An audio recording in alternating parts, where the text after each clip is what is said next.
Super history with Shivam के YouTube channel पर मैं शिवम आपका हार्दिक स्वागत करता हूं।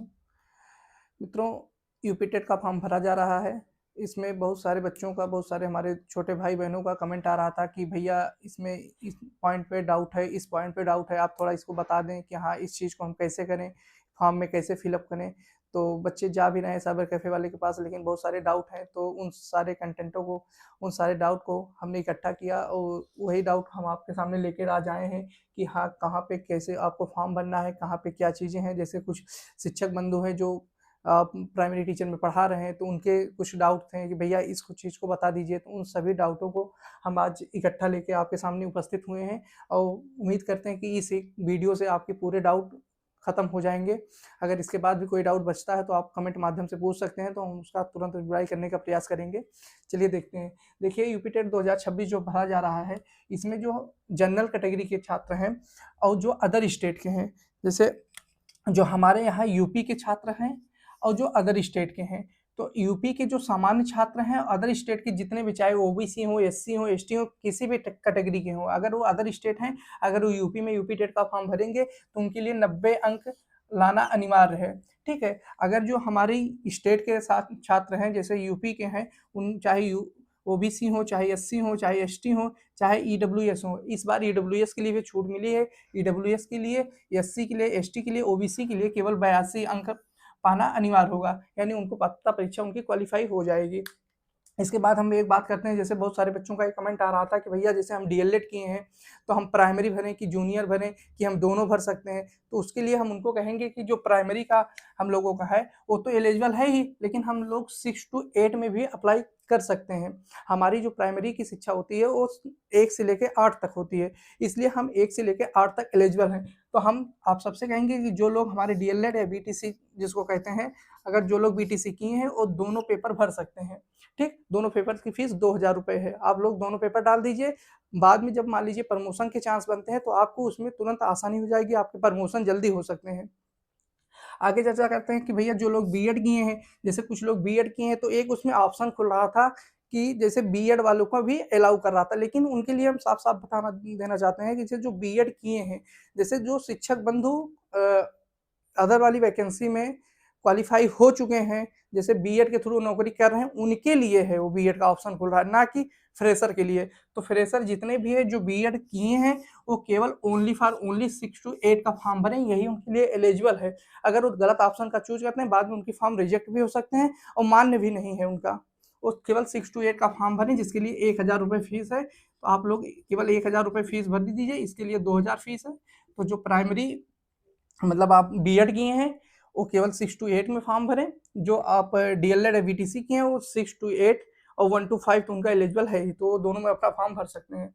अच्छा, एक चीज उसमें आ रहा था एडिशनल क्वालिफिकेशन। जब आप अपना ओटीआर कंप्लीट करेंगे, जब आप आगे बढ़ेंगे, तो आपका पहला ऑप्शन एक खुलेगा कि आप उसमें टीचर है कि नहीं है। तो इस ऑप्शन को आप चूज करने के बाद आप आगे जाएंगे तो उसमें पूछेगा एडिशनल क्वालिफिकेशन, आपकी एडिशनल क्वालिफिकेशन क्या है। तो इसमें बहुत सारे बच्चों को कंफ्यूजन है कि एडिशनल क्वालिफिकेशन भैया हम क्या डालें।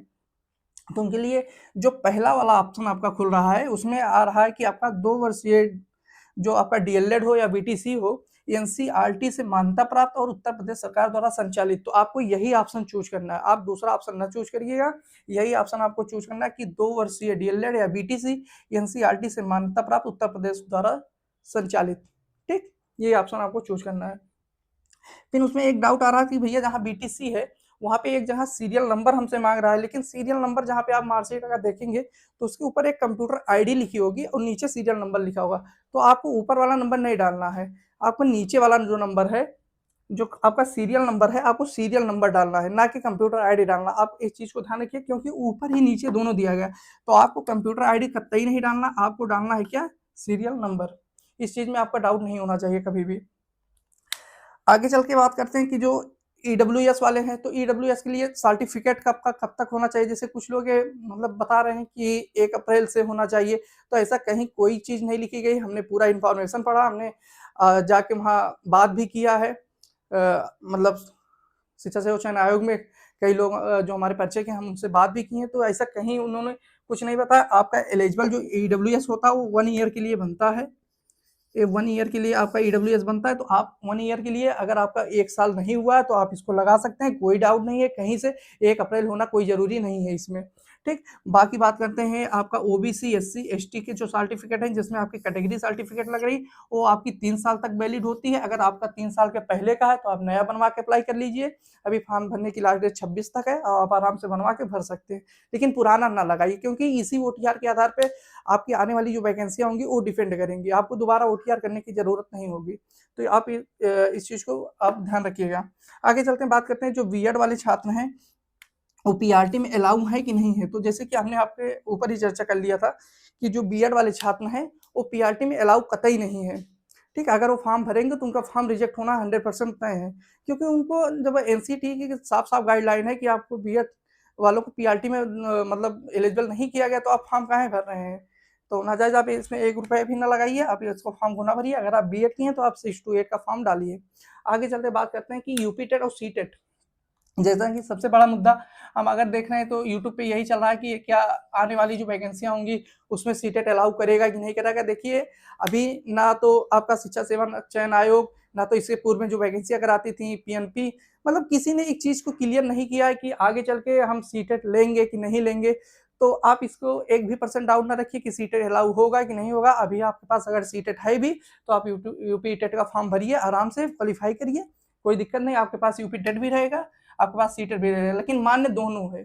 अभी उन्होंने ये कहीं नहीं लिखा है साफ-साफ उस शब्दों में कि हम ये सीटेट को नहीं मानेंगे, आने वाली वैकेंसियों में क्या होगा, क्या नहीं होगा, वो भविष्य की बातें हैं। लेकिन इस समय अभी कहीं कुछ नहीं लिखा गया है, तो आप आराम से आप यूपी टेट का फॉर्म भरिए, यूपी टेट भी पास कर लीजिए। अगर आपके पास सीटेट है तो अब बेटर है दोनों।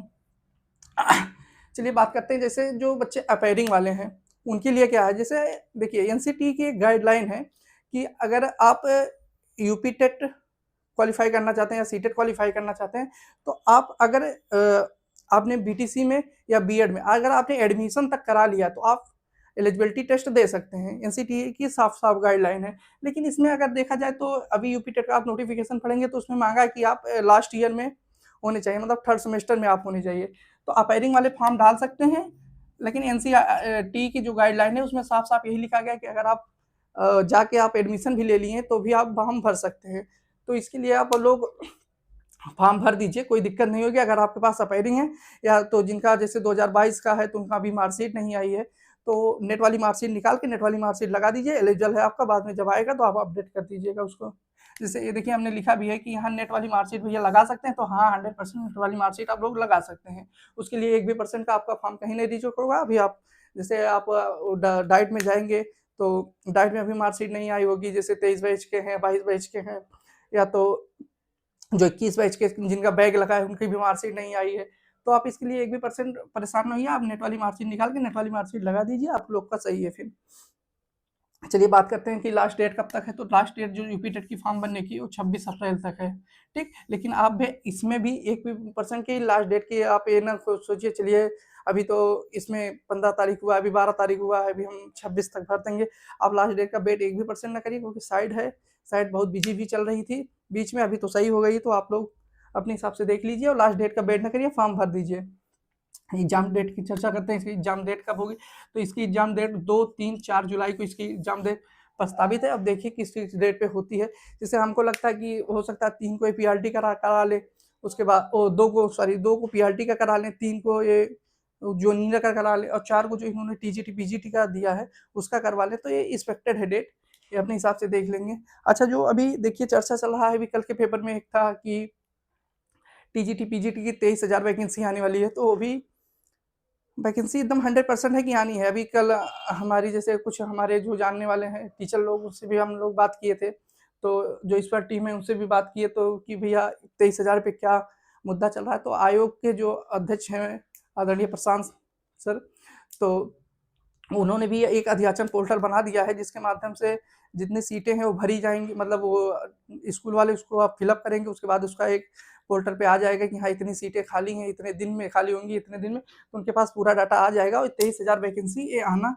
तय है आपकी, ये 23,000 वैकेंसी आनी है। अच्छा, शिक्षक बंधुओं के लिए क्या है, जैसे अभी कल हमसे एक शिक्षक बंधु मिले तो वो पूछने लगे कि भैया हमको ये बताइए कि हम जूनियर में हैं तो हमको पीआरटी क्वालिफाई करना है कि जूनियर का क्वालिफाई करना है? तो ये सबसे बड़ा डाउट है। हम आपको एक मतलब 2 मिनट के अंदर इसको दूर कर देंगे। देखिए, अगर आप पीआरटी के टीचर हैं, वर्तमान में आप पीआरटी में पढ़ा रहे हैं, तो आपको पीआरटी के लिए यूपी टेट पास करना अनिवार्य है। ठीक, पहली बात। अगर आप पीआरटी के टीचर थे, अभी आपका प्रमोशन जूनियर में हो गया, तो आपको नौकरी बचाने के लिए आपको पीआरटी पास करना होगा, और प्रमोशन आपका बचा रहे इसके लिए आपको जूनियर पास करना होगा। समझ में आई बात? आपको पीआरटी तो पास ही करना होगा, क्योंकि उससे आपकी नौकरी सेफ हो जाएगी, और जूनियर में जो आपका प्रमोशन हुआ उसके लिए आपको जूनियर का टेट पास करना होगा। ठीक, अब जो लोग मतलब पीआरटी में नहीं, केवल जूनियर में है, तो उनको लिए प्राइमरी की कोई आवश्यकता नहीं है, वो जूनियर का टेट क्वालिफाई कर लें। ठीक, मतलब इन शब्दों को आप बहुत ध्यान से एक बार वीडियो बैक करके देख लीजिएगा। जो हमने बताया यही 100% सही है। अगर आप पीआरटी के टीचर हैं, पीआरटी में पढ़ा रहे वर्तमान में, तो आपको पीआरटी का टेट क्वालिफाई करना होगा। अगर आप जूनियर में हैं, पीआरटी में नहीं, आपका डायरेक्ट जूनियर में हुआ, तो आपको जूनियर का टेट क्वालिफाई करना होगा। अगर पीआरटी के थ्रू आपका प्रमोशन हुआ है जूनियर में, तो आपको पीआरटी भी क्वालिफाई करना है और जूनियर भी क्वालिफाई करना है, जिससे पीआरटी से आपकी नौकरी सेफ हो जाएगी, जूनियर से आपका प्रमोशन सेफ हो जाएगा। ठीक, बाकी अगर और थोड़ी कुछ जानकारी अगर आपको चाहिएगा, तो आप कमेंट करके बता दीजिएगा। हम जानकारी को, संपूर्ण जानकारी को आपके सामने रख देंगे। आप हमारे व्हाट्सएप चैनल के माध्यम से भी पूछ सकते हैं, जो भी आपकी जानकारी होगी। तो आप लोग यूपी टेट का लास्ट डेट का 1% वेट ना करिए, आप यूपी टेट का फॉर्म भर दीजिए। ठीक, बाकी अगर कुछ भी कहीं भी डाउट अगर हो, तो आप कमेंट करके बता सकते हैं। बाकी खासकर बीएड वाले जो हैं, उस 6 to 8 केवल भरें, उनका पीआरटी में अलाउ नहीं होगा बाद में। और जो बीएड वाले हैं, सॉरी बीटीसी वाले जो हैं, वो 1 to 5 और 6 to 8 वो दोनों में फॉर्म भरें अपना। ठीक, मिलते हैं अगले वीडियो में। धन्यवाद मित्रों।